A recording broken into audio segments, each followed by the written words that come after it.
Avertissement. Dans cet épisode, on parle de tentatives de suicide, de consommation de drogue et de mesures de contrôle en psychiatrie. Pour recevoir de l'aide ou de l'écoute, on vous invite à consulter les ressources dans la description de l'épisode. Je m'appelle Catherine et voici Plein notre casque, un balado d'Action Autonomie.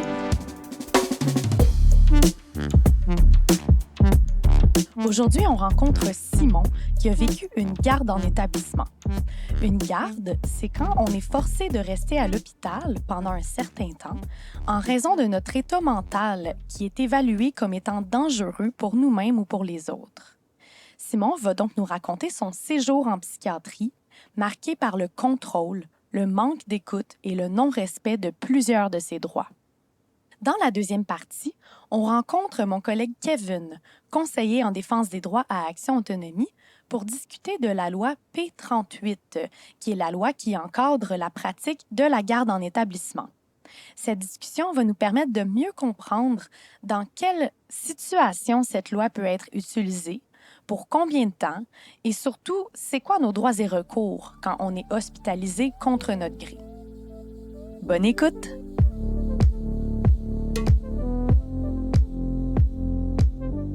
Je m'appelle Simon, j'ai 30 ans et j'ai vécu une garde en établissement. Peut-être en commençant, juste dire que ça fait un petit bout. C'était en 2014 que je suis rentré en psychiatrie, donc ça fait déjà quelques années. Je me souviendrai peut-être pas de tous les détails, mais je me souviens quand même de plusieurs événements là, qui, rendus en 2022, 8 ans plus tard, sont encore marquants.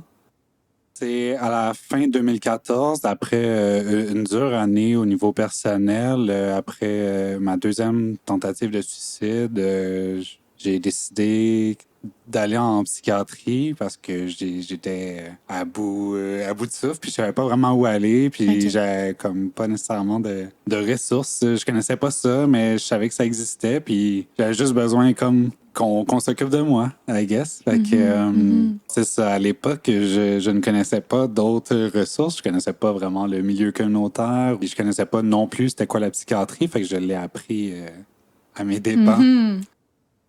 Environ une semaine après ma deuxième tentative de suicide, je décide de demander cette aide-là, puis d'y aller avec mes parents à l'hôpital, puis tout ça. Puis déjà au triage, c'est ça, on m'amène dans une petite pièce avec ce que j'imagine être une infirmière, puis mes parents sont de facto invités dans la pièce, puis moi j'y pense pas beaucoup, tu sais, j'avais pas l'esprit super... je pensais à plein d'autres choses que ça, tu sais, mais on me demande pas. Puis, j'avais 22, 23 ans. Fait que. Tu veux dire, on t'a pas demandé si t'étais à l'aise que tes parents soient là. C'est ça, okay. Ouais, exactement. Fait que comme on me l'a pas demandé, je me suis dit, ça risque d'être pas grand-chose. Mais finalement, c'était des questions quand même assez personnelles sur qu'est-ce qui se passait, puis mon état de santé, puis qu'est-ce que j'avais fait dans les dernières semaines. Puis au niveau de la confidentialité, j'imagine que c'est pas super. Fait que c'est ça, tu sais, on dit les choses des fois à moitié parce que c'est ça. Puis après ça, on m'emmène dans une autre salle où je dois enlever mes vêtements, tout laisser de côté, puis on me donne une robe de chambre, une robe d'hôpital, je sais pas comment on appelle ça. Une jaquette, ouais, une belle jaquette bleue qui est super là, pour garder l'impression qu'on est un être humain, puis qu'on a une individualité, puis...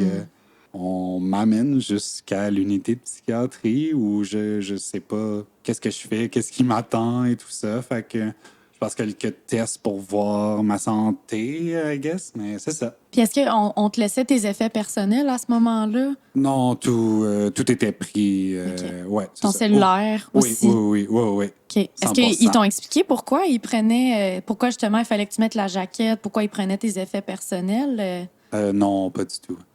J'avais quelques livres et puis une jaquette. Ouais.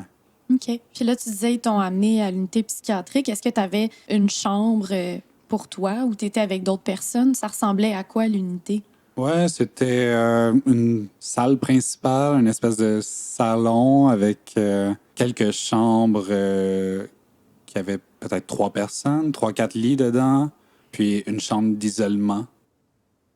Je me souviens plus nécessairement de ma première journée, mais pendant la première nuit, je sais qu'ils faisaient des rondes pour venir voir mes signes vitaux, j'imagine. Et ils prenaient mon pouls puis d'autres choses en plein milieu de la nuit. Ah J'imagine ouais. que ça peut être comme justifié pour quelqu'un qui vient d'arriver à l'hôpital. Qui a peut-être suite- ingéré des médicaments, puis qu'on veut... Possiblement, là, ouais. mais c'est ça, c'était pas du tout le cas pour moi. Donc, je comprenais pas trop. Puis, c'est ça, ouais, un souvenir très clair de cette première infirmière-là qui me dit Ah, mon Ouais. grand, qu'est-ce qui se passe, là, qu'est-ce qui se passe? T'as des parents, t'as du monde qui t'aime. Ah ouais, tout va bien, il n'y a pas de raison d'aller mal. Fait que, ouais, c'est ça. Hmm. Fait que, en plein milieu de la nuit, ça a été un de mes premiers réveils. Fait que, en tout et pour tout, j'ai passé 6 ou 7 jours, environ une semaine, sans savoir jamais quand est-ce que j'allais sortir. Oui, une fois, j'avais envie de sortir. J'avais ma sœur qui faisait une exposition finale au cégep et tout ça. Ça faisait probablement 4 5 jours, probablement 5 jours que j'étais déjà à l'hôpital. Puis j'ai demandé d'avoir la sortie ou de juste pouvoir avoir une petite sortie temporaire, de sortir quelques heures et de revenir. Puis on m'a juste dit que ça allait pas se passer. On m'a pas vraiment expliqué pourquoi. À l'époque, je connaissais pas du tout c'était quoi les règles, les lois par rapport à la garde en établissement. Ça a été quoi ta réaction quand tu t'es fait refuser de sortir? Parce que comme tu étais là volontairement, tu sais, ben jusqu'à ce moment-là, en fait, ça t'a étonné ou tu t'attendais à cette réponse-là? Ben déjà, ça faisait 4 5 jours que j'étais là. Fait que le refus, évidemment, ben je le trouvais très injuste. Je trouvais que ça se passait somme toute bien, puis je coopérais.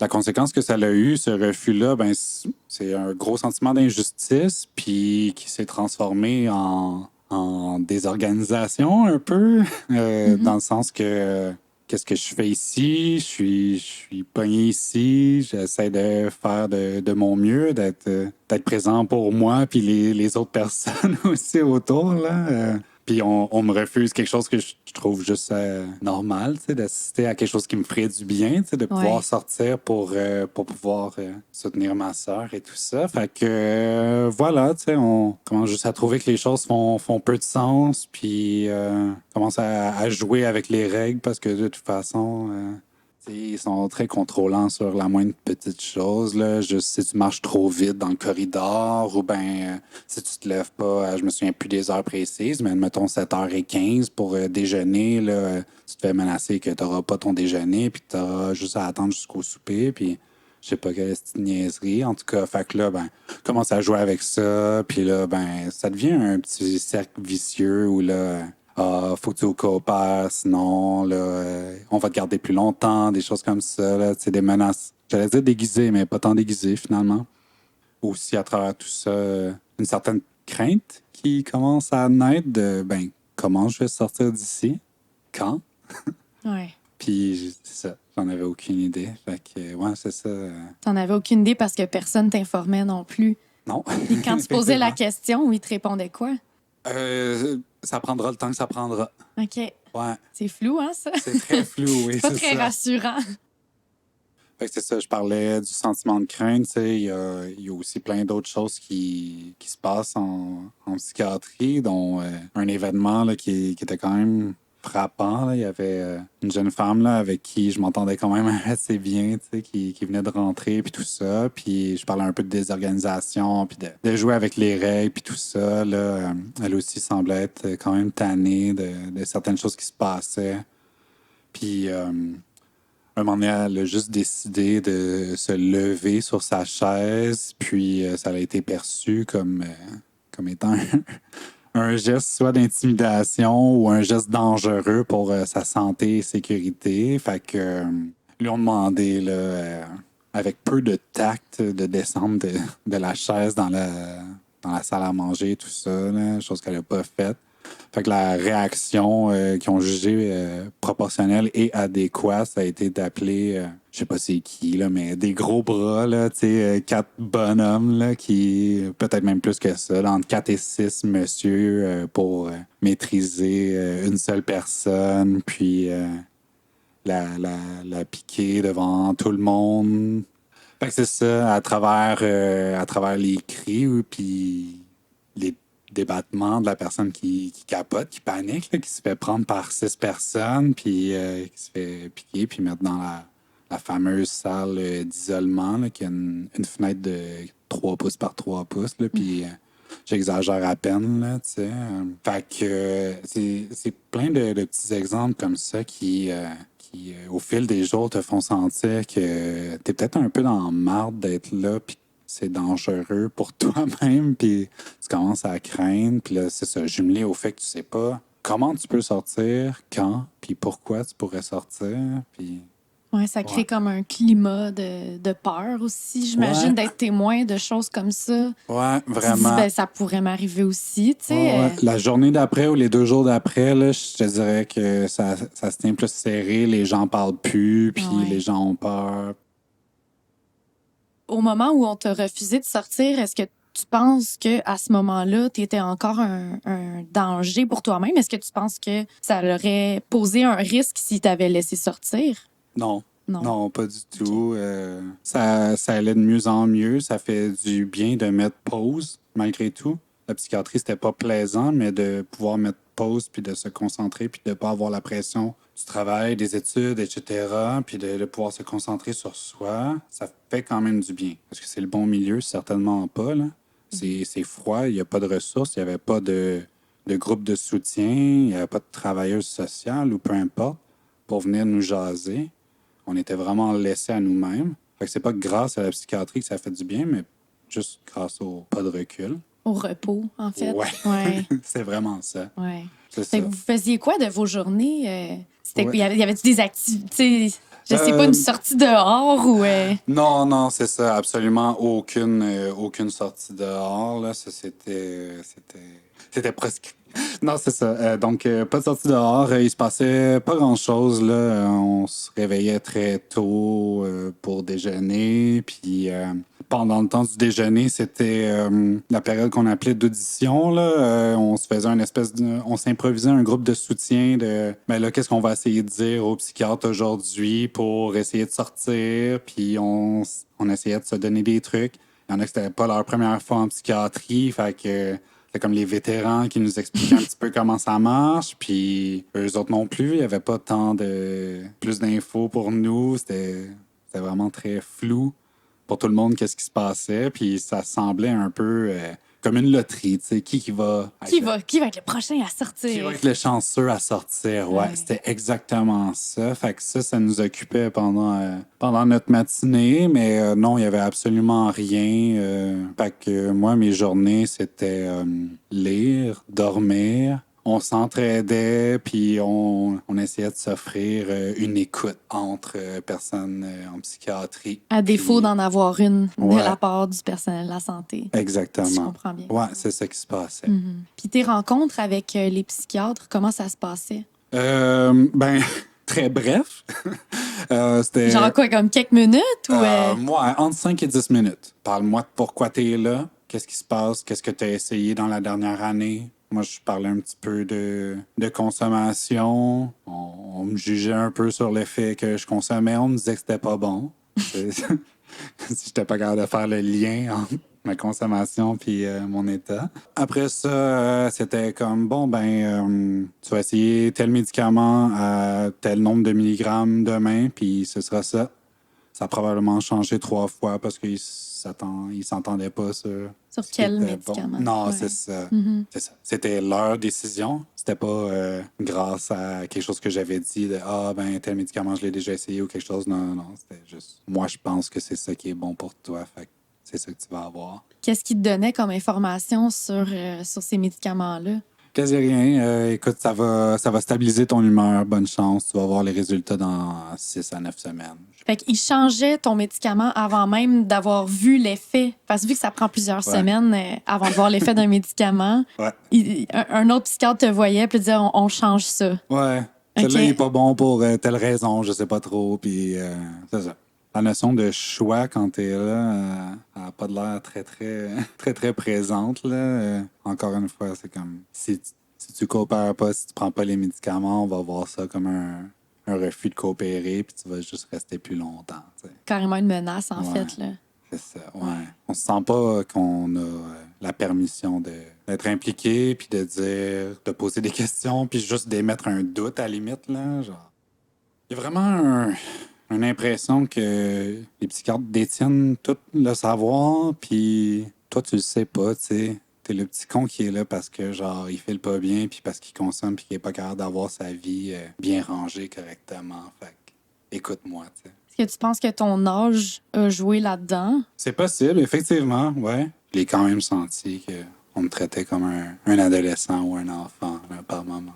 Probablement qu'il y a d'autres personnes qui vont dire qu'eux autres aussi ont ressenti ça pour un paquet d'autres raisons, tu sais, que ce soit par rapport à la classe sociale, à la scolarité, tout ça. Tu sais, évidemment, avec le recul, je vois qu'il y avait plusieurs personnes qui venaient de milieux plus durs où le personnel soignant, il les regardait un petit peu de haut, tu sais.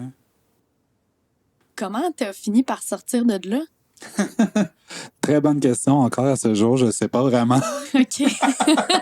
Mais un bon matin, après déjeuner, là, je sais pas qu'est-ce que j'ai dit, mais visiblement, là, j'étais plus un danger. Là. Je pense que c'était le lendemain de ma demande de sortie ou le surlendemain. Le lendemain de l'exposition de ma sœur, là, ils ont dit « Ah ben là, c'est correct.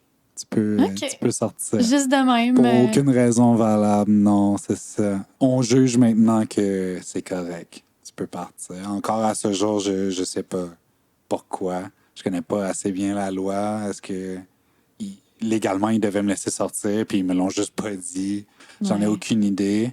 On m'a dit t'es plus un danger. Maintenant, il va y avoir un groupe de soutien. On va t'appeler bientôt. Et puis, tu auras le droit à un suivi là, avec une ergothérapeute. Fait qu'on va te donner des nouvelles de tout ça. Fait que tu peux appeler tes parents, bye. Fait que là, je suis sorti de là. Puis les ressources promises, c'est ça. J'ai pas eu d'appel là, de l'hôpital pour les groupes de soutien. Pour l'ergothérapeute, c'est venu peut-être, je sais pas, 6 mois plus tard. Heureusement, j'avais quand même fait plusieurs choses dans ma vie pour aller mieux. Puis j'avais quand même un bon cercle à travers tout ça. J'étais pas seul. Fait que j'avais réussi à mettre des choses en place dans ma vie. Fait que j'ai eu 2 rencontres d'une heure, je pense, avec une ergothérapeute qui m'a juste aidé à voir ce que j'avais mis en place. Puis c'est tout. 6 mois plus tard, pour quelqu'un qui venait de faire 2 tentatives de suicide dans une année. Mm-hmm. Fait que, ouais, c'est ça qui m'attendait à la sortie. I guess que j'ai été chanceux. L'impact de ce séjour-là, ben, ça a vraiment fait une cassure, là, du sens que plus jamais j'irai là. T'sais, peu importe ce qui se passe dans ma vie, je ne retournerai pas en psychiatrie. T'sais. Puis si je me faisais amener là de force, c'est sûr que ça fonctionnerait pas, là. J'aurais bien trop de... Je rentrerais là avec toutes les craintes qui se sont accumulées pendant ce séjour-là, t'sais. Puis pendant ton séjour en psychiatrie, est-ce qu'il y a des choses qui ont été aidantes pour toi? Oui, quand même. Je dirais les personnes qui étaient présentes, qui étaient en psychiatrie, je sais pas comment les nommer, là, mais ce qu'ils appellent, I guess, les patients. C'était des très belles personnes avec qui j'ai eu des bonnes discussions. Puis on était là les uns pour les autres. Puis ça m'a aussi... Je le savais pas à l'époque, mais ça m'a un peu enligné pour mon futur. Tu sais, je venais de quitter un bac en enseignement où je me retrouvais très peu à l'époque. Puis je savais plus ce que j'allais faire comme étude.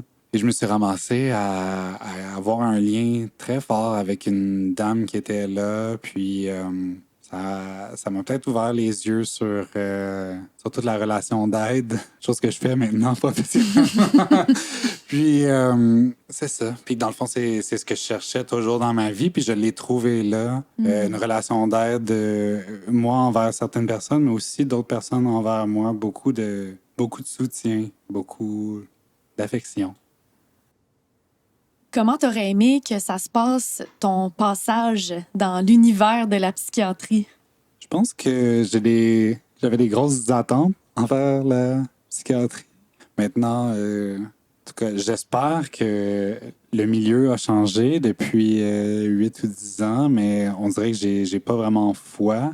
Ce que je m'attendrais de la psychiatrie, c'est qu'il y ait du personnel qui est là pour écouter des gens qui sont pas à bout de souffle aussi. Là. On peut quand même critiquer comment ça se passe, là, mais je suis aussi conscient là, du travail des infirmières puis des préposés qui sont présents là. Puis une des choses que je souhaite pour la psychiatrie, c'est un milieu un petit peu plus vivant que des murs pastels qui ont été peinturés en 92. Puis, tu sais, il y a une télévision là, puis il se passe rien. Il y a rien de stimulant. Comment t'es supposé te sentir mieux quand il y a absolument rien d'autre à faire que de dormir puis de lire si t'as la chance que quelqu'un vienne t'apporter un livre, tu sais. Un milieu avec un peu de fenêtres, un peu de plantes, un peu de chance de faire du travail, soit de partage ou d'introspection, mais où j'étais, c'était pas offert. La chance de bouger un petit peu, c'est extrêmement petit là, pour le nombre de personnes qu'on était. Peut-être la chance de sortir un petit peu. Je pense que bouger, marcher, sortir dehors, c'est pas un privilège, c'est pas un luxe, c'est comme nécessaire dans la vie. Fait que c'est ça que je souhaiterais à la psychiatrie, je pense. On peut-tu avoir quelqu'un qui nous dit qu'est-ce qui se passe? Pourquoi je suis là? C'est quoi une garde en établissement? Est-ce que je suis forcé d'être là? C'est quoi mes droits? J'aimerais, en tout cas, ce que j'aurais aimé savoir, moi, à l'époque, c'est qu'on a d'autres options que la psychiatrie. Puis si les gens qui écoutent le podcast peuvent en savoir un petit peu plus là-dessus, savoir que, au-delà de la psychiatrie, il y a des gens qui sont là, qui font de l'excellent travail, que ce soit dans des organismes communautaires de toutes sortes ou dans des centres de crise. Il y a des gens qui sont là pour écouter puis pour offrir un soutien qui est vraiment plus adéquat que qu'est-ce que j'ai pu retrouver là, dans le milieu hospitalier.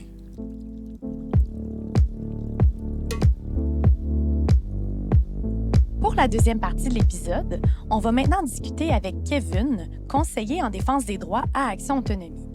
On va parler de la loi P38 qui encadre la pratique de la garde en établissement et qui permet d'hospitaliser une personne contre son gré, comme dans la situation de Simon. La P38, c'est censé être une loi d'exception qui devrait être utilisée uniquement en dernier recours. Avec Kevin, on va discuter des 3 types de garde, des délais prévus par la loi, de nos droits et recours quand on fait l'objet d'une P38 et de comment Action Autonomie peut nous aider à les défendre. Alors, Kevin, est-ce que tu voudrais nous expliquer qu'est-ce que ça veut dire une garde en établissement? Une garde en établissement, en fait, c'est une loi. C'est une loi d'exception. Son caractère exceptionnel par rapport à la Charte des droits et libertés qui dit que une personne a le droit de sa liberté et aussi de son intégrité physique. Alors, la garde, en fait, la loi s'appelle la loi pour la protection des personnes. Donc, l'état mental présente un danger pour elle-même ou pour autrui. Donc, ici, on ne parle pas de santé mentale, on parle d'état mental. Donc, son état mental est tel que si il est ou elle est à l'extérieur, peut porter un risque pour elle-même ou pour les autres. Cette loi d'exception est utilisée à Montréal aujourd'hui, donc en 2022, plus que 4000 fois par année. Et on peut se demander, y a-t-il 4000 personnes chaque année qui représentent un réel danger pour eux-mêmes ou pour les autres? Ou est-ce que c'est une loi qui est utilisée pour pallier au manque de services, pour pallier aux conditions de vie des personnes? La pauvreté, la violence conjugale, tous les aspects de la vie peuvent amener quelqu'un à avoir besoin d'aide rapidement. Mais est-ce que de priver quelqu'un de sa liberté et le genre d'aide qui est nécessaire, c'est clair pour moi que c'est non. Il doit y avoir en amont de l'aide. Comme dans les centres de crise, par exemple. Oui, ça fait partie des organismes communautaires. Il faut quand même les connaître. C'est pas tout le monde qui connaît les centres de crise. Les centres de crise aussi, c'est très bien. Et des fois, ils ont des limites. C'est-à-dire que si une personne n'est pas en crise, elle ne pourra pas y aller. Si la personne est trop en crise, ils vont dire d'aller à l'hôpital. Ouais. Par contre, qu'est-ce qu'il est important de savoir, c'est que c'est pas toujours nécessaire d'aller au centre de crise pour séjourner. On peut recevoir de l'aide téléphonique. On peut même aller juste pour avoir un soutien. Pour moi, qu'est-ce que les meilleures ressources? En fait, c'est des proches Mhm. qui souvent peuvent être d'un grand soutien aux personnes. Les groupes communautaires, soit qui donnent des dépannage alimentaire, qui aident pour le budget, des groupes santé mentale qui permettent d'avoir un lieu d'appartenance. Ce sont des ressources indispensables et on peut même pas mesurer leur effet positif sur les personnes. S'il n'y avait pas ces organismes-là, il y aurait beaucoup plus de monde qui serait mis sous garde d'établissement. L'hôpital peut être quand même un bon lieu pour les personnes, surtout si c'est un lieu qui est utilisé de façon consentante, parce que la personne est d'accord et qu'on travaille avec les personnes. Qu'est-ce qui est vraiment que je trouve très contradictoire, c'est que c'est la loi pour la protection des personnes. On veut protéger la personne. Je me questionne. Si on les protège. Euh, Ouais. En fait, est-ce que ce mot-là, protéger, en fait, c'est la loi, c'est bien, mais dans la pratique, c'est pas ça qu'on entend. Le mot qu'on entend, c'est beaucoup contrôler. De mon expérience, les personnes disent, c'est que lorsqu'ils sont en psychiatrie, ils sont traités d'une telle façon, c'est-à-dire pas écouter. On utilise des fois des menaces. Exemple, si la personne ne prend pas la médication, elle va rester plus longtemps ou même, Ben oui, on peut penser au témoignage de Simon. C'est exactement ça, dans le fond, qu'il disait, là. tout à fait. Donc, l'hôpital, si l'accueil était meilleur, mais les personnes seraient peut-être plus, je dirais, volontaires d'aller à l'hôpital. C'est quoi les 3 types de garde? Et pourrais-tu nous parler aussi des délais pour chacun de ces types de gardes-là? Oui, bien sûr. Il y a 3 types de garde. Le premier type, c'est la garde préventive. Donc, c'est une garde qui nous dit, c'est en prévention. Et c'est une garde qui permet de hospitaliser une personne, souvent en psychiatrie, contre sa volonté, sans ordonnance d'un juge. Donc, on évalue que l'état de santé mentale représente un danger. On agit en prévention pour pas que ça devienne encore plus risqué pour elle ou pour quelqu'un d'autre. Il faut qu'il y ait un danger grave immédiat. Si c'est pas grave et immédiat, il n'y a pas de garde préventive. Ça veut dire quoi, ça, grave et immédiat? Ça veut dire que si la personne n'est pas dans un lieu de protection, donc dans ce cas-ci en hôpital, elle risque de mettre sa vie en danger et ou de mettre la vie de quelqu'un d'autre en danger. Donc, on peut pas se servir d'un truc qui est arrivé dans le passé. Ou qui va arriver dans des mois qui vont venir. Oui, c'est ça. Fait que c'est dans ce sens-là immédiat, là, dans le sens que ça va arriver là, tu sais. Ouais. Mhm. Ou mettons quelqu'un qui a, tu sais, qui dit qu'il veut se suicider puis qui a son plan puis qui a accès aux moyens pour réaliser son plan. Ça pourrait être un autre exemple, mettons.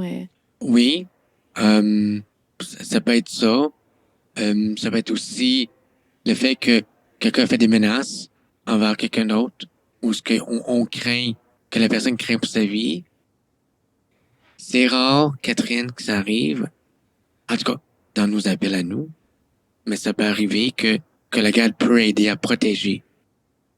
En même temps, on peut même se poser une question.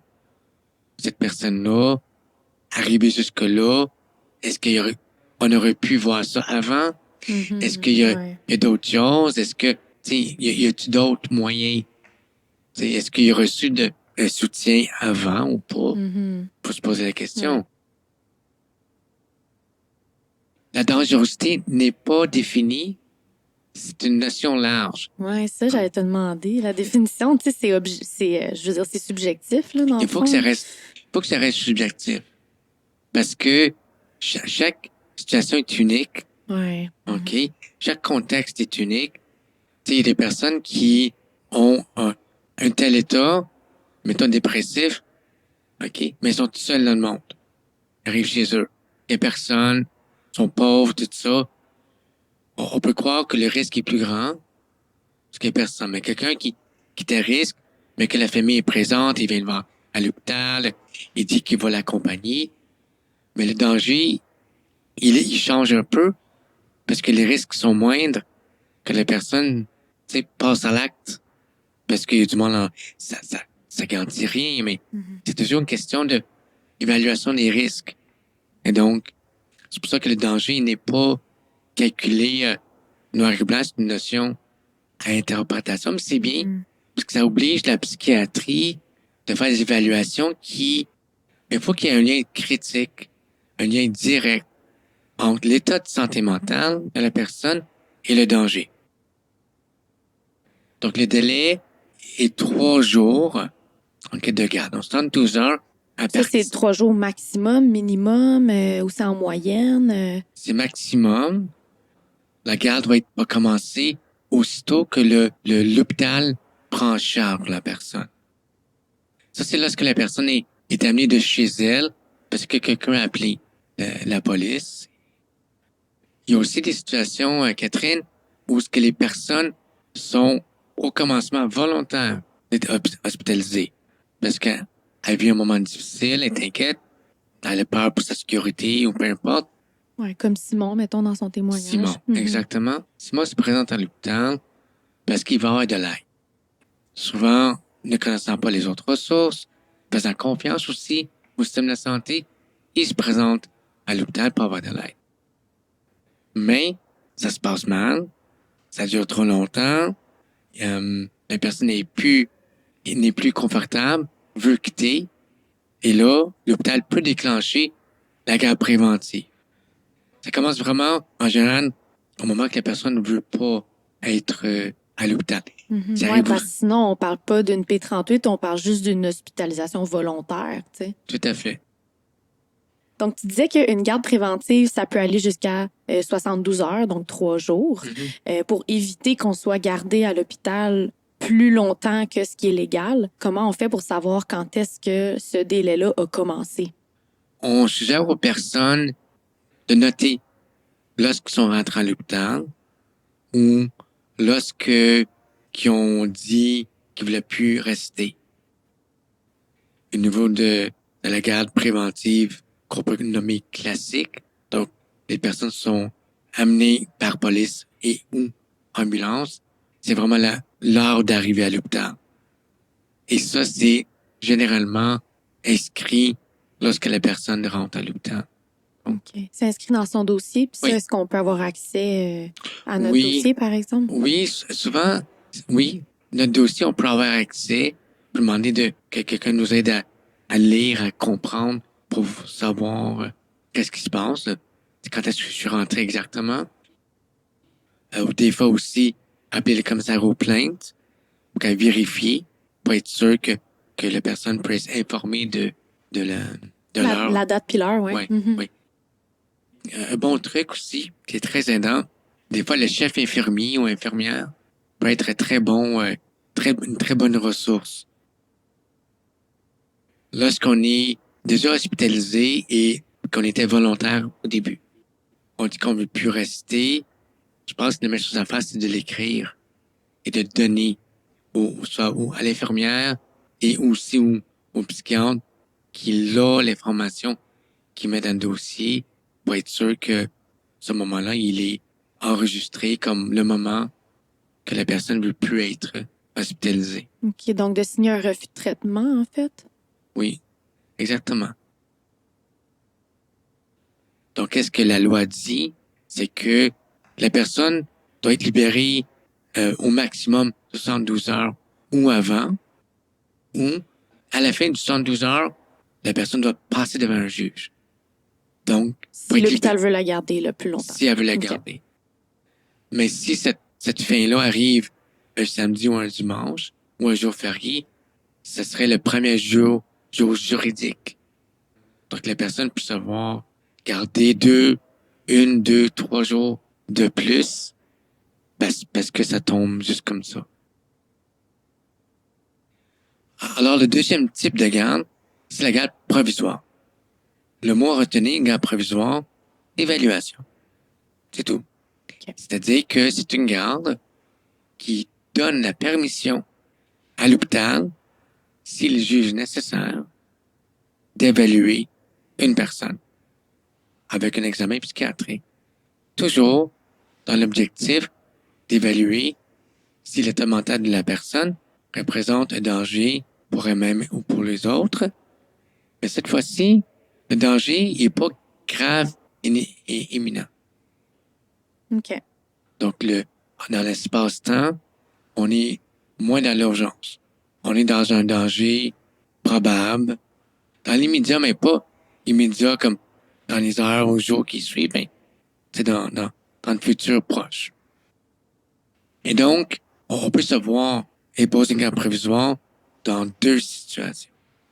La première, qui est la classique, c'est que quelqu'un qui est inquiète pour nous, donc pour une personne, Mettons un membre de la famille. un membre de la famille, des fois même un employeur, un organisme d'aide publique comme un CLSC ou autre, pourrait se présenter à la Cour du Québec, demander à la permission d'un juge de faire évaluer la personne parce que il y a des éléments qui inquiètent, qu'on aimerait se rassurer en le faisant évaluer pour être sûr qu'il n'y a pas de danger futur proche.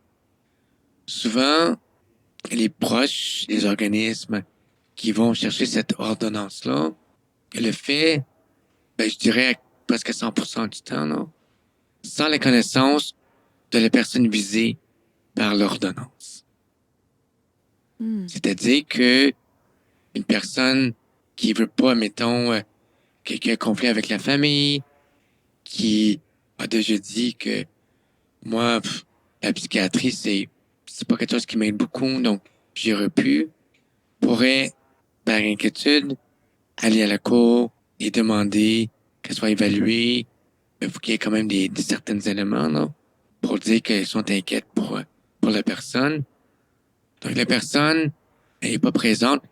Pourquoi? Parce qu'on juge que la personne, si elle sait, un, elle va se sauver, et deux, beaucoup de monde évoque le fait qu'ils ont peur pour la sécurité.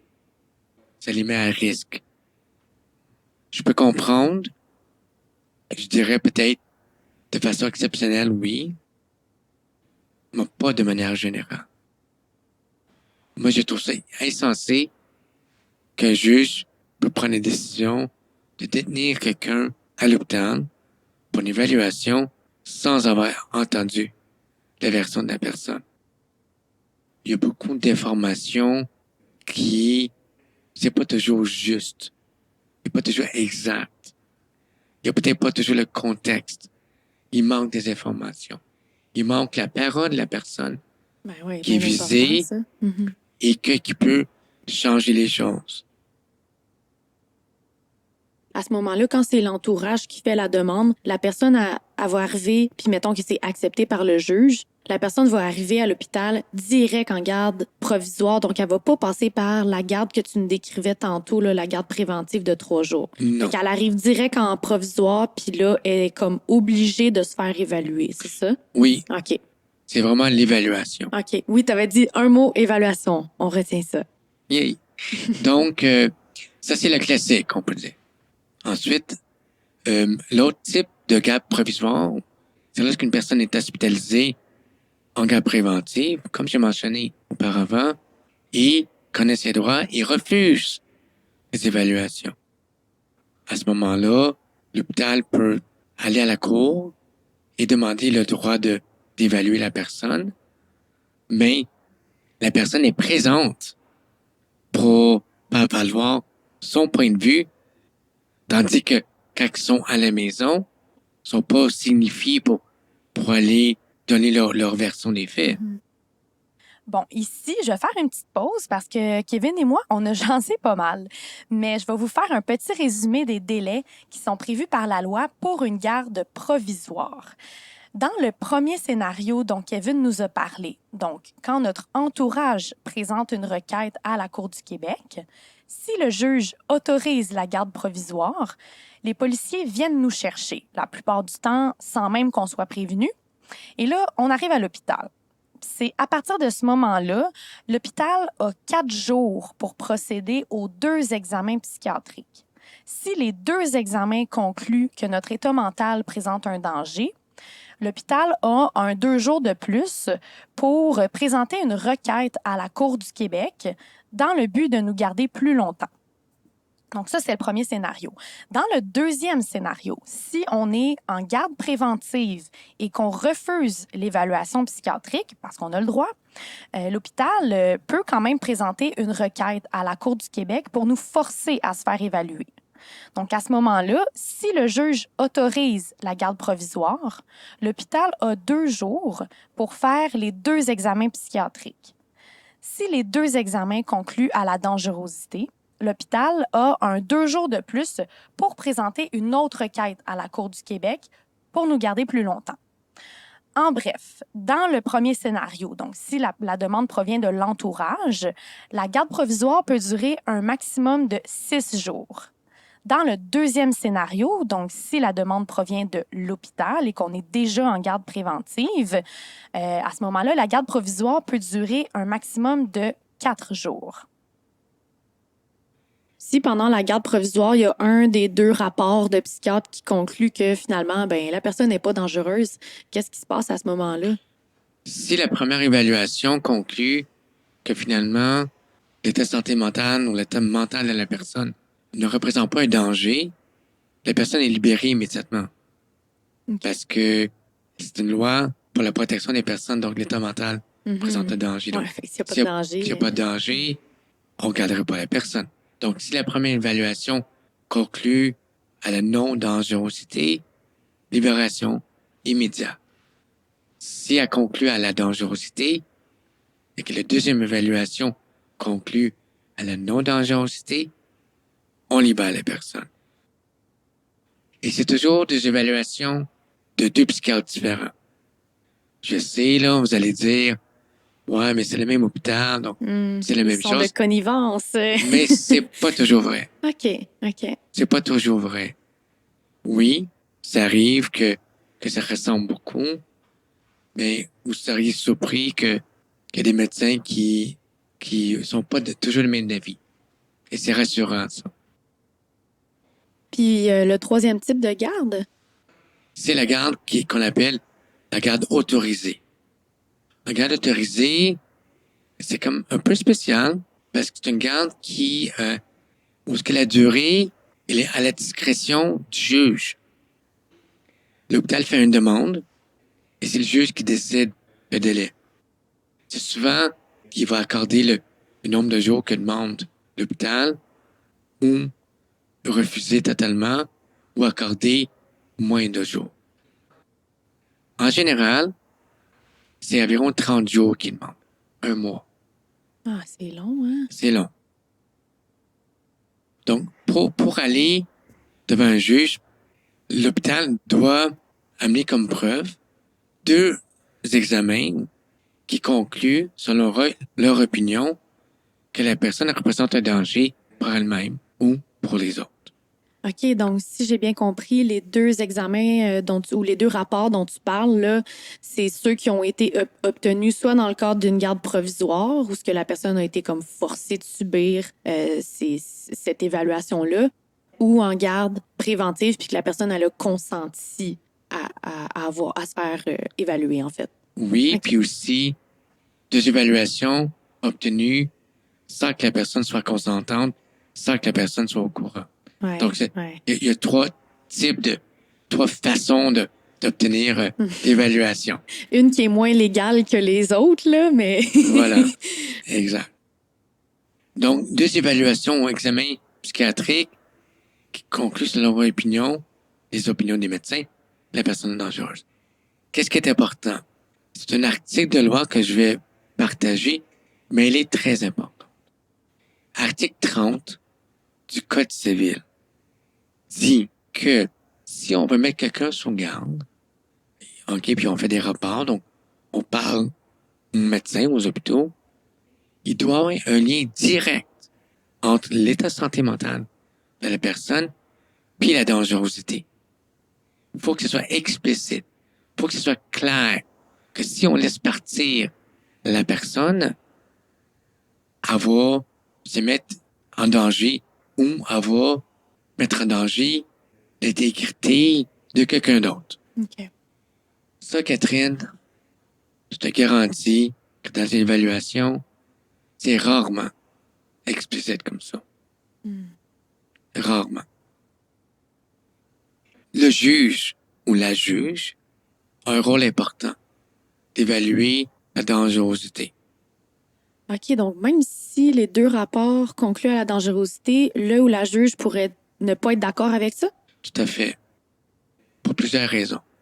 Entre autres, parce que le rapport d'examen ne démontre pas la dangerosité. Souvent, ça va démontrer que la personne ne veut pas prendre la médication, ou la personne ne collabore pas, la personne n'est pas contente d'être à l'hôpital.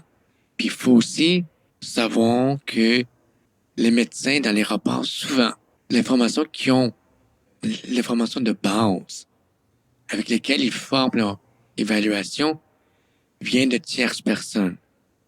Donc, des proches de l'extérieur. Ces dires sont jamais vérifiés.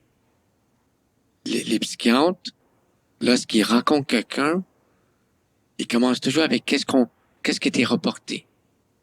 Ensuite, ils vont évaluer le comportement de la personne. C'est pas juste parce que la personne n'est pas contente d'être là. Oui, c'est ça. Donc, on évalue quoi? On évalue la colère, on évalue la peur, l'anxiété. Les acteurs dans cette situation-là sont, les psychiatres qui font le rapport, ensuite le juge qui entend la cause, les avocats de l'hôpital et l'avocat ou l'avocat qui défend la personne. En général, sauf exception, les trois, donc médecin, juge, avocat de la personne, fait fi de l'article 30. Il n'y a pas de question entre un lien direct entre l'état de santé mentale et un danger. Et plus sur le comportement de la personne à ce moment-là.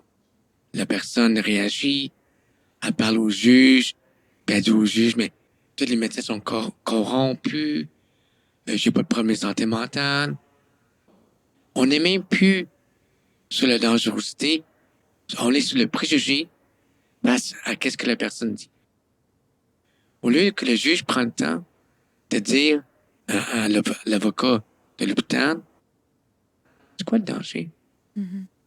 Jamais qu'ils ont demandé ça au président. Ah ouais. Jamais. Et c'est très choquant parce qu'on a un système médical, un système de justice qui alimente le bris des droits des personnes qui sont complices dans le fait que cette loi d'exception est devenue un outil d'intervention pour forcer quelqu'un à recevoir des soins qui peut-être la personne ne veut pas recevoir maintenant ou pas du tout ou différemment ou autres soins.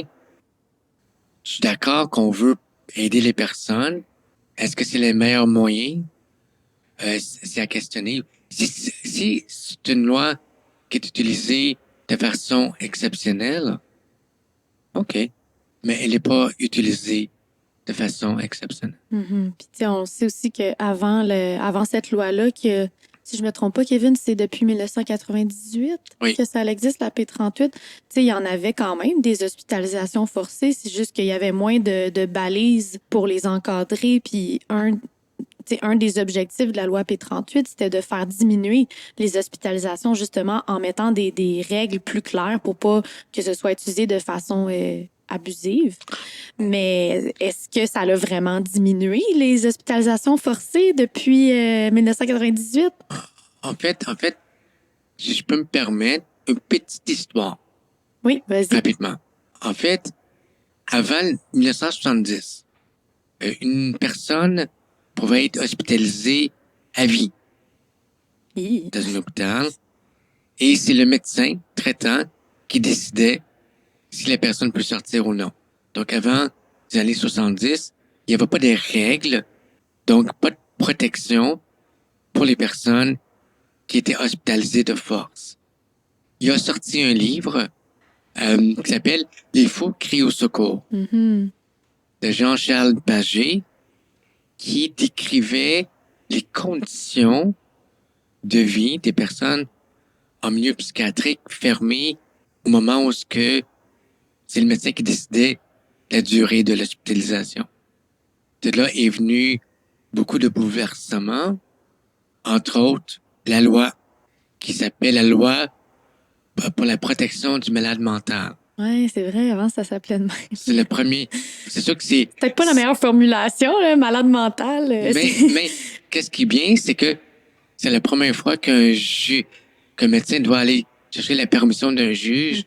OK. Donc, c'était balisé. Donc, c'est quand même, malgré son titre rétrograde, Mhm. c'est quand même une avancée dans les droits des personnes qui sont hospitalisées de force en psychiatrie. Ensuite, on a vu que les personnes quand même étaient hospitalisées sans arrêt. Ça diminuait pas. Le juge faisait donner son OK. C'est comme donner son sceau d'approbation. C'est comme une formalité plus que d'autres Formalité. choses. Là. OK. Donc, ça n'a pas changé rien. Ensuite, la P38 est venue en vigueur en 98 et le volet préventif, la garde préventive, est venu en place et l'objectif, c'était, on évalue que si on pouvait garder quelqu'un de façon préventive pour près de 3 jours, que la crise va diminuer dans un milieu sécuritaire pour que la personne puisse ensuite retourner dans la communauté. C'était ça l'objectif. Aujourd'hui, la garde préventive est utilisée pour ça, oui, mais beaucoup plus pour évaluer les personnes, donc faire 2 examens psychiatriques, souvent sans la connaissance de la personne, elle ne sait pas, pour préparer une demande pour garder la personne plus longtemps. OK. Tu veux dire, elle ne sait pas qu'elle est en train de se faire évaluer. Il y a beaucoup de personnes qui m'ont dit « Non, je n'ai pas vu de psychiatre. Ben, il n'y a aucun psychiatre qui m'a parlé. » Et pourtant, il y a 2 évaluations psychiatriques qui disent que la personne est dangereuse. Les médecins vont voir quelqu'un, c'est souvent informel. On se présente dans la chambre, on pose des questions et ça finit là. Les droits des personnes à consentir, parce que une évaluation psychiatrique, c'est considéré comme un soin. Donc, ils ont l'obligation, les médecins, de demander le consentement de la personne, de l'évaluer, mais pourquoi aussi? Admettons, on dit on veut évaluer Dominique. Dominique, on veut vous évaluer. Vous êtes ici en garde préventive. On s'inquiète pour vous. Si tout est bien, vous allez partir. Si on évalue que votre état mental est un danger, soit pour vous, pour les autres, vous allez avoir 2 choix, soit de rester, et si vous ne voulez pas rester de vous-même de façon volontaire, on va lui demander la permission d'un juge de vous garder parce qu'on considère que vous êtes un danger pour vous-même, pour les autres. Et il doit aussi l'expliquer, c'est quoi le danger. Ça, c'est de la psychiatrie respectueuse. Il me semble qu'on n'entend pas beaucoup de ces histoires-là. Ça n'existe pas dans notre pratique parce qu'on entend que des plaintes, là. Ouais. Mhm. Ça peut arriver, mais c'est extrêmement rare. C'est rare, pourtant c'est ça, légalement, c'est comme ça que ça devrait se passer pour que le consentement de la Ouais. personne à être évaluée soit valide. Puis un coup que le délai maximal qui a été décidé par le ou la juge, mettons 21 jours, 30 jours, un coup que ce délai-là est comme terminé, qu'est-ce qui se passe? Est-ce que la personne est automatiquement libérée de l'hôpital? Elle peut être libérée, qu'est-ce qui est important de savoir, c'est que le 21 jours, 30 jours que permet le juge à l'hôpital, c'est un maximum. Des fois, les personnes partent après une journée ou deux. OK. Fait qu'ils sont plus dangereuses, dans le fond, là. C'est toujours le critère, oui. OK. Ça arrive aussi que vers la fin de la période de garde, donc 21 jours, 30 jours, si l'hôpital juge que la personne représente toujours un danger pour elle-même ou pour les autres, ils doivent recommencer le même processus. Et ce, avant la fin du 30 jours, de 21 jours. Donc, ils doivent redemander la permission à la personne de faire des évaluations que la personne peut refuser. Si elle refuse, on retourne dans le processus de garde provisoire. Si la personne accepte, si une première évaluation dit que la personne n'est pas dangereuse, elle quitte. Si elle représente un danger selon l'évaluation, une deuxième évaluation est faite. S'il y a deux évaluations psychiatriques, examens psychiatriques, qui concluent que, dans leur opinion, la personne représente toujours un danger, ils peuvent demander qu'est-ce qu'on appelle une garde renouvelée. Donc, ils retournent dans la cour, c'est le même processus, c'est le juge qui décide de la durée. Donc, il accepte la demande de l'hôpital, refuse ou réduit le nombre de jours que la personne doit rester à l'hôpital. Qu'est-ce qui est important de savoir, c'est que lorsque le juge dit oui, 30 jours, c'est pas une obligation pour les hôpitaux de garder la personne 30 jours. C'est une permission, si nécessaire, qu'ils ont pour garder quelqu'un. Une chose importante aussi dans cette loi-là, il y a une possibilité de contester la garde. On peut contester la garde autorisée par qu'est-ce qu'on appelle le tribunal administratif du Québec. Un tribunal de 3 personnes. Il y a un psychiatre qui est un peu le juge. Il y a un avocat. Et il y a toujours une personne, soit en travail social ou psychologue. Et cette commission évalue à leur arrivée à l'hôpital, toujours à la demande de la personne hospitalisée, évalue au moment de l'audience avec eux si à ce moment-là, la personne représente toujours un danger pour le même ou pour les autres. Si elle représente pas de danger pour le même ou pour les autres, elle doit être libérée. Si elle représente toujours un danger selon la commission, le TAC, elle va continuer à être hospitalisée.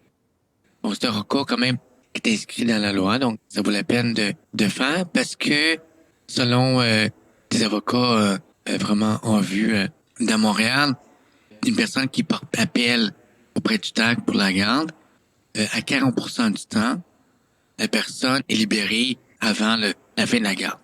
À 40% du temps. Donc, on juge que ça vaut la peine, même si c'est une structure qui peut prendre du temps à venir, à siéger pour écouter les personnes. Pour faire appel au TAC, on peut téléphoner pour dire qu'on conteste parce que on n'est plus un danger pour nous-mêmes ou pour les autres. On peut aussi envoyer par courriel. De plus en plus de personnes hospitalisées ont accès à leur téléphone. Ou on peut envoyer un fax au TAC. Nous, à Action Autonomie, on offre aussi un formulaire qu'on a fabriqué qui agit comme un formulaire de demande de révision que la personne pourrait envoyer après, soit en faisant une photo, envoyant par courriel et ou par fax à l'hôpital. OK. Mais si la personne, mettons, ben là, tu disais que de plus en plus, les personnes ont le droit de conserver leur téléphone, mettons, mais quelqu'un qui aurait pas son téléphone, qui a pas accès à ces numéros de téléphone-là, est-ce que la personne pourrait demander à l'hôpital qu'on lui fournisse les coordonnées du TAC? Est-ce qu'à ce moment-là, l'hôpital serait comme obligé de lui donner les coordonnées? Oui, ça fait partie des droits qui sont inclus dans cette loi-là. En fait, lorsqu'on donne les papiers aux personnes, donc on appelle ça une requête. Donc la requête inclut les évaluations, les raisons pourquoi on veut hospitaliser, pour combien de temps. Mais aussi dans cette requête-là, dans l'impartie, c'est tous les droits que la personne a, plus aussi les informations pour le TAC. Donc, la personne le reçoit. Le problème qui est difficile pour les personnes, c'est que souvent, mais c'est à la fin, au commencement, c'est des papiers très compliqués à lire. Souvent, le monde n'arrive pas jusqu'à au bout. Ils savent pas que c'est là.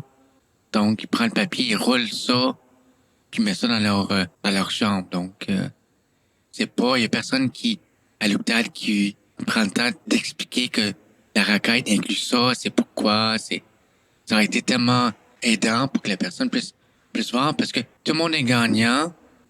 Une personne hospitalisée, donc un patient, là, ou une patiente informée, tout le monde est gagnant. Parce que la décision qu'elle va prendre, elle sera toujours plus informée, plus juste. Et c'est toujours plus facile pour tout le monde parce que lorsqu'on ne sait pas qu'est-ce qui se passe, on comprend pas, il y a beaucoup d'anxiété qui se crée, de peur, des fois même d'agitation, de colère, et c'est pas bon pour personne. Et aussi, brièvement, il arrive souvent, à mon avis à moi, là, que les juges font les erreurs de droit dans leurs décisions. Ils sont plus sur le meilleur intérêt de la personne et non sur la dangerosité. Un avocat de la personne, un avocate, pourrait faire une demande en cour d'appel en disant que la décision du juge n'est pas basée sur la dangerosité, mais basée sur le meilleur intérêt de la personne. Un juge, il n'a pas le rôle, il n'a pas le pouvoir, il n'a pas la compétence pour évaluer le meilleur intérêt de la personne. Il évalue si le droit a été respecté, dans le fond, là. Il n'a pas évalué la dangerosité, mais en lien avec des règles de droit qui permettent d'évaluer ça. Donc, une personne qui juge que le juge a fait une erreur de droit, il a 5 jours pour faire un appel à la cour d'appel pour contester la décision du juge. Et de ce fait, son jugement ne peut pas être exécuté. Il faut avoir un avocate qui est prête à aller en cour d'appel parce que c'est l'ouvrage. Il faut écrire un document qui soit accepté par la cour d'appel. Et il faut ça faire l'audience. Et d'expérience, ça se passe rarement dans le milieu des avocats à Montréal. Pour beaucoup de raisons, entre autres, puisque ça sont débordés, il y a pas beaucoup et ça prend beaucoup de temps et j'imagine des fois qu'ils pensent qu'ils gagneraient pas, donc ça vaut pas la peine. Je suis pas toujours du même avis, mais voilà. Mis à part notre droit de demander une révision de la garde autorisée au TAC, c'est quoi les autres droits et recours qu'on a quand on est en garde en établissement? Il y en a plusieurs, mais première des choses, le droit majeur, c'est le droit au consentement. Donc, on a le droit d'accepter, de refuser toute forme de traitement, c'est-à-dire médication, thérapie, évaluation, toutes les interventions médicales, on a le droit d'accepter ou de refuser. On a le droit aussi de demander d'être capable de prendre une décision éclairée, libre et éclairée, sans menace, sans que la personne soit surmédicamentée pour prendre une décision. On doit aussi de communiquer avec des proches. Très important, surtout dans une situation d'anxiété, d'être enfermé contre son gré. C'est un besoin humain d'être rassuré par des proches qu'on aime qui sont aussi là pour être avec nous. On n'est pas tout seul. Ce droit-là, il n'est pas toujours respecté. Malheureusement, même si c'est un droit, on l'utilise comme un moyen coercitif si la personne ne collabore pas. Exemple, si on dit « OK, Robert, vous voulez pas prendre la médication? C'est beau, mais là, ce soir, vous n'allez pas avoir le droit de téléphoner. Ou tes téléphones, ça va être de 5 minutes et non de 15 minutes. » Comme une punition qu'on donnerait à un enfant, là. C'est la pratique psychiatrique, elle est très punitive. Même les personnes sont humiliées parce qu'ils doivent mettre une jaquette. Moi, j'ai accompagné des personnes, il y a un homme en particulier, puis une femme en particulier qui m'ont marqué. L'homme, étant donné qu'il était amené en garde de force, de façon rapide, n'a pas amené son linge. la personne a sa vie. Donc, la personne a passé parce que toute la garde en jaquette, sans sous-vêtements. Donc, quand il marchait, on voyait ses fesses. Et où la dignité? Hein? Aucune dignité. Ouais. Il y a une femme que je me rappelle, elle me dit, moi, quand j'étais en psychiatrie, je m'en pour 2 jaquettes. Une en avant et une en arrière. Pour être sûr qu'on me voit pas. Parce que je me fais regarder, j'ai peur qu'on m'agresse. Et donc, et la jaquette, Catherine, est utilisée comme moyen coercitif auprès des personnes. Donc, si la personne collabore, on va donner son linge. Si elle collabore pas, on donne pas son linge. Le monde a droit à leur dignité. Il y a aussi droit à l'information. Ça, c'est un droit qui est bafoué, je dirais, généralement toujours.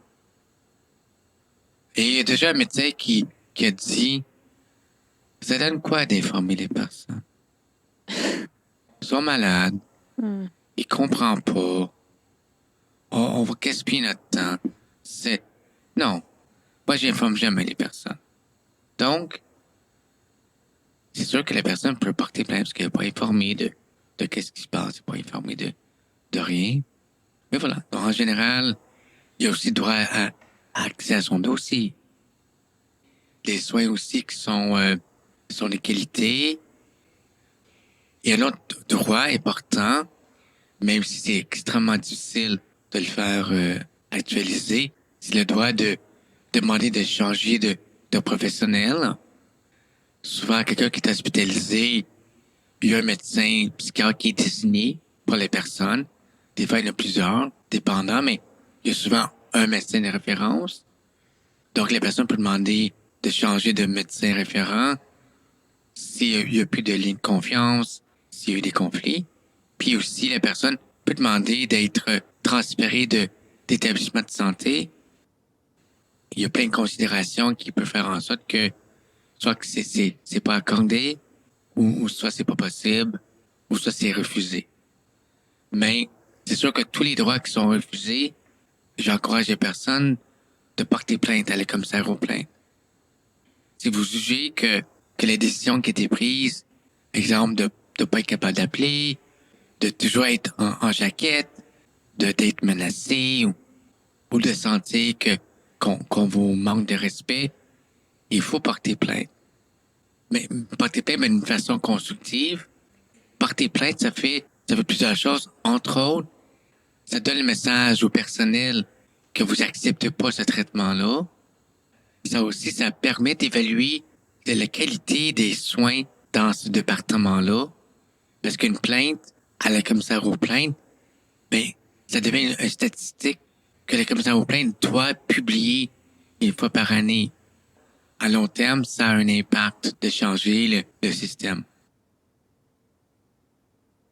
Une personne qui est sous la P38, là, malgré le fait qu'on la considère comme étant potentiellement un danger pour elle-même ou pour les autres à cause de son état mental, est-ce que cette personne-là conserve quand même le droit à la confidentialité, au secret professionnel? Tout à fait, Catherine. C'est un droit essentiel dans le respect de la personne.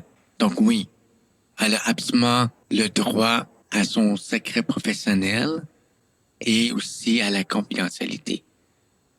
La différence, le secret professionnel, c'est lorsqu'elle parle avec un médecin, infirmière, un soignant qui fait partie d'un ordre professionnel.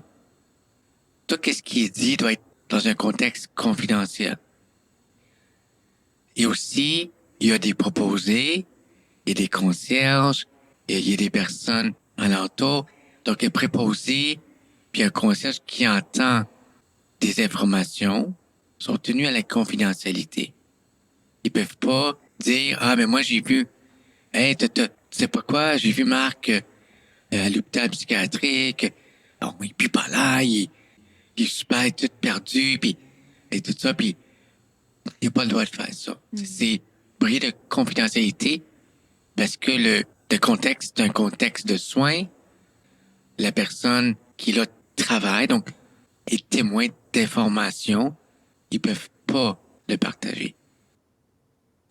Si, mettons, puis ça arrive quand même, c'est souvent que les psychiatres, devant tout le monde, vont parler de la médication, du diagnostic de quelqu'un, la personne sera en droit de porter plainte au médecin examinateur de l'hôpital, au collège des médecins, contre ce médecin-là, parce qu'il a enfreint son propre code de déontologie qui dit qu'il doit respecter le secret professionnel.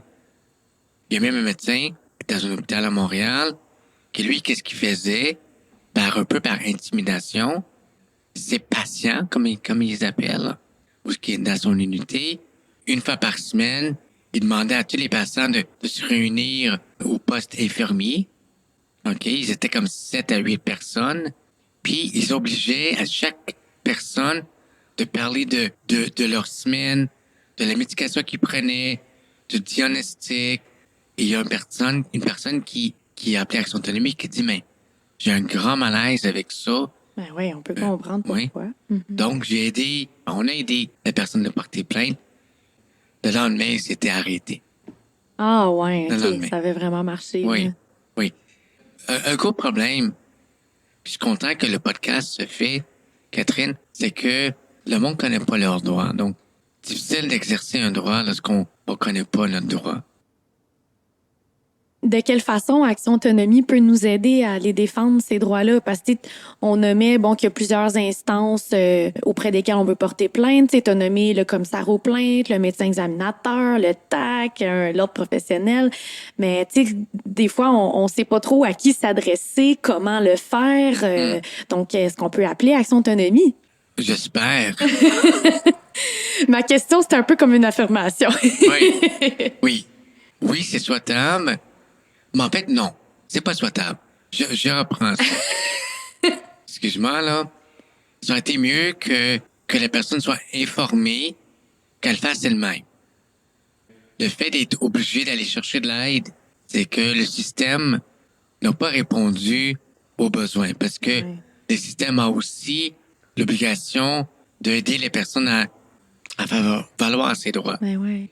Donc, ça montre un échec du système. Donc, c'est pas bon signe, mais on se dit, mais c'est bien qu'ils appellent parce qu'on va leur donner des outils, de l'information, une structure, s'ils veulent, si on en a besoin, et on va les accompagner dans leur démarche.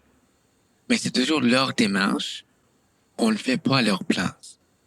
Pourquoi? Parce qu'on est Action Autonomie. Donc, on prône l'autonomie pour que la personne, s'il y a un problème similaire, puis c'est la fin de semaine, c'est le soir, qui peut aussi avoir les compétences ou la confiance de dire, hey, c'est pas correct ça. Moi, je n'accepte pas ça. Action Autonomie me dit que vous pouvez pas parler devant tout le monde comme ça. Ça brime notre droit à la confidentialité. Et ça marche. OK. Ça marche. Donc, on est là pour aider les personnes à faire valoir leurs droits, tout en informant, expliquant, accompagnant. Quand on dit accompagner, c'est le médical a un langage. Ouais. Porter plainte a un langage. Donc, on va enseigner ce langage-là aux personnes pour qu'ils puissent exprimer dans un langage qui sera compris. On va pas changer le langage de la personne. On va donner plus de connaissances pour être capable de faire valoir leur plainte et leurs droits. Ça, c'est fait parce que en psychiatrie, et ça, j'apprends rien à personne, souvent les personnes perdent beaucoup de crédibilité en psychiatrie. Tous les systèmes de santé, je parle pas des personnes individuellement, mais je parle du système de santé, travaille avec des préjugés qui sont extrêmement nocifs pour les personnes. Ça va à tous les niveaux, que ce soit au niveau policier, après ça au niveau médecin, infirmière, éducateur spécialisé, jusqu'au commissaire aux plaintes. Il y a des préjugés généraux et c'est dans tous les établissements. Les juges aussi. Juges, avocats, Ouais. tout ça. Donc, lorsque personne porte plainte, il faut prendre ça en considération. Sinon, la plainte, ben, elle va le faire, mais elle sera pas retenue ou ça donne à rien. Donc, exemple, parce que souvent les personnes vont me dire, mais le médecin, il m'a menti. Ou le médecin me veut du mal. Ou l'infirmière a pas une bonne journée, donc elle s'est défoulée sur moi. Des choses qu'on entend.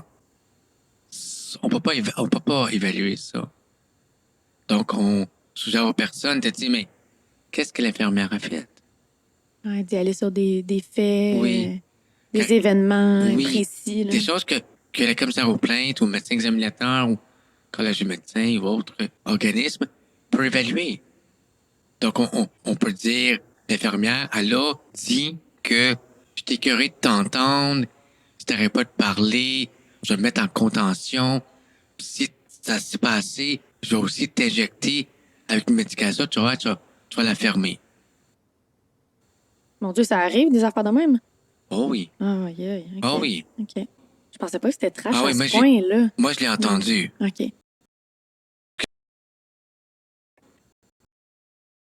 On est des personnes en promesse de... Mais moi, je crois que les personnes, même si ils ont plus de confiance dans leur démarche, c'est ça. Et est-ce qu'on peut passer à une audience? Oui, ça c'est clair. C'est essentiel parce qu'il y a un langage, comme je parlais. Il y a un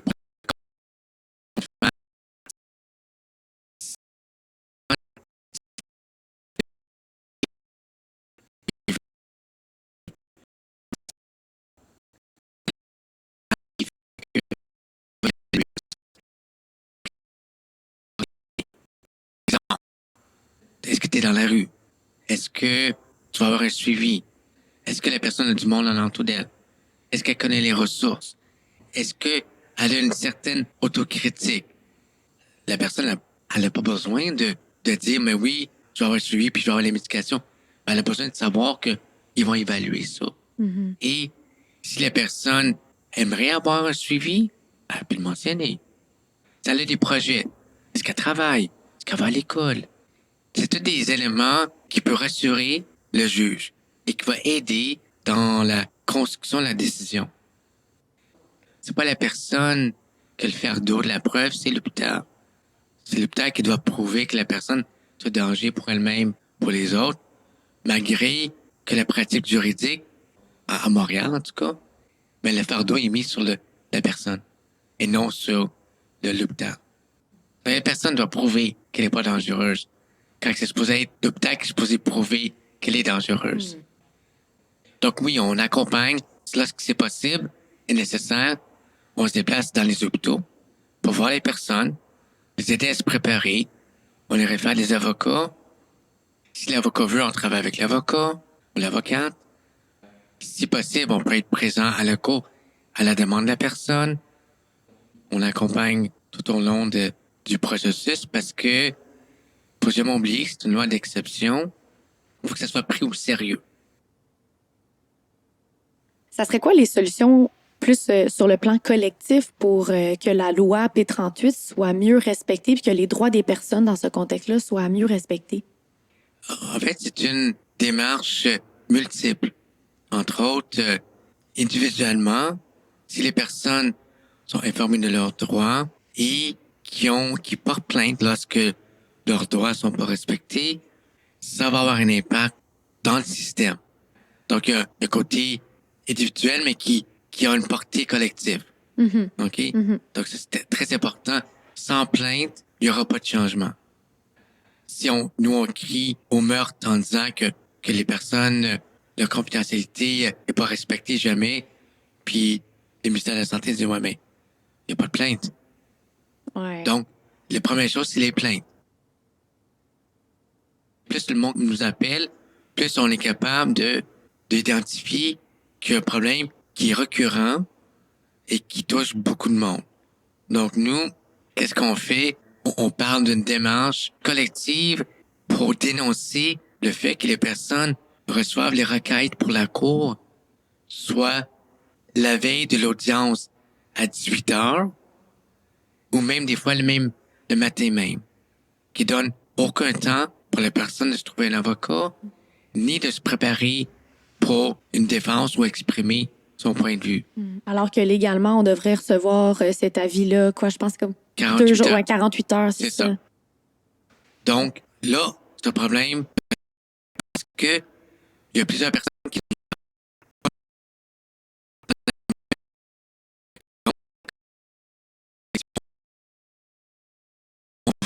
solliciter les différents acteurs. Les acteurs dans les hôpitaux visés, le ministère de la Santé, le protecteur du citoyen. Le protecteur du citoyen, c'est le gardien des droits.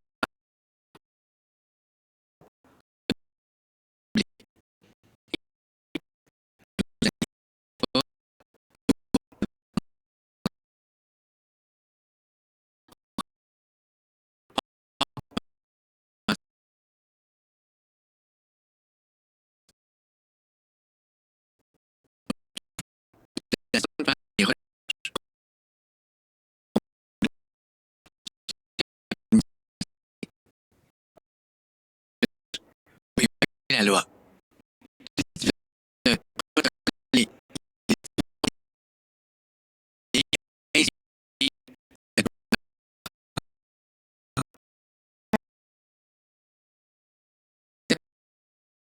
Cela était vraiment grâce aussi aux personnes qui sont membres d'Action Autonomie, qui ont contribué à dénoncer, puis aussi à documenter le problème. Les plaintes, les recherches, on va utiliser ces deux méthodes-là pour préparer avec des avocats des propositions de recours collectif. Donc, présentement, on a un recours collectif qui, justement, qui parle des délais pour la garde, ou ce que les délais pour passer en cours à l'audience sont toujours dépassés. Les 72 heures en garde préventive, elle n'est jamais respectée. Aussi le fait que beaucoup de monde n'ont pas fait un consentement libre, éclairé pour les évaluations psychiatriques, mais qu'il y a eu des rapports psychiatriques utilisés à la cour. Donc, des recours collectifs, ce sont aussi des moyens politiques, médiatiques et juridiques pour faire changer les choses. Donc, les personnes qui sont intéressées à être membres d'Action Autonomie ou dans nos travaux, ils peuvent aussi consulter le site Internet. Tout le matériel, toutes les démarches qu'on a faites depuis 30 ans, on peut les trouver sur le site Internet. Donc, D'ailleurs, à ce sujet-là, je vous invite à aller consulter. Ça va être dans le descriptif du podcast. Je vous invite à aller lire la recherche qui s'appelle « Quand l'inacceptable se perpétue, 18 ans de violation de la loi et des droits fondamentaux des personnes hospitalisées en psychiatrie ». C'est une recherche qu'Action Autonomie a faite par rapport à l'année 2014. Donc, si ça vous intéresse d'en savoir un peu plus, je vous invite, c'est super intéressant, à aller la lire. Et je vais vous mettre aussi un lien vers une synthèse de la recherche pour celles qui veulent pas lire la recherche au complet. quelqu'un qui est bien informé, que ses droits sont respectés, on risque d'avoir une meilleure relation avec aussi.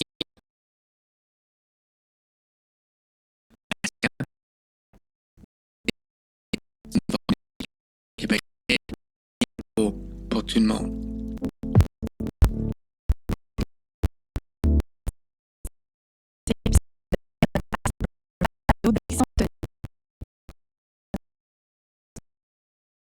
Pour l'entrevue.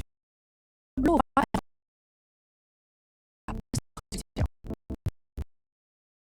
Épisode.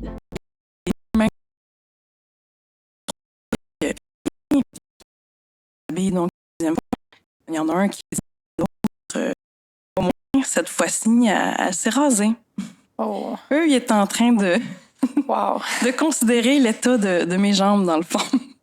Tu sais, puis moi, à ce moment-là, j'étais super complexée dans mon corps. Là, tu sais, c'est ça, là, j'avais comme 17 ans. Là, fait que ça m'a vraiment troublée de me dire, là, je suis en détresse, je suis en train de pleurer, je sais plus comment gérer mes émotions. Puis en plus, ce qu'on trouve à me dire, c'est de rire de moi, tu sais.